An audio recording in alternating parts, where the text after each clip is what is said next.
আমার ছেলে এখানে খুব খুশি, ও বসে আছে প্রস্তুত হয়ে। আসসালামু আলাইকুম, আপনারা সবাই কেমন আছেন? আমি আলহামদুলিল্লাহ ভালো আছি। আমরা আসছি নাটোর গ্রিন ভ্যালি পার্কে। আর এখানে এসে আমার ছেলে রোলার কোস্টারে উঠেছে। এখানে ও এত আনন্দ পাচ্ছে, এখানে ও খুব খুশি। বাচ্চাদের জন্য এটা খুব আনন্দের একটা জায়গা, খুব সুন্দর মজার একটা জায়গা।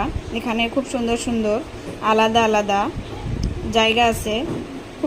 জায়গাগুলো খুব সুন্দর, সব জায়গায় খুব সুন্দর। আপনারা যে যে এখানে আসবেন, বাচ্চাদের এখানে উঠাবেন, ওরা অনেক আনন্দ পাবে। দেখবেন আমাদেরও সবার অনেক ভালো লেগেছে। খুব সুন্দর একটা জায়গা।